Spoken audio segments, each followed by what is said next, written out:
Passiamo alla presentazione della prima serie. In corsia 1 Davide Bizzotto, Aquapolis.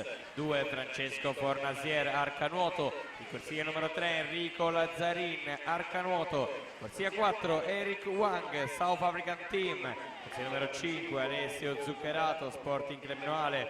Alla 6 Nicolò Solmi, Stil Libero. Corsia 7 Edoardo Ferrarin, CSS. Alla 8 Mattia Riboloni, Team Viceno.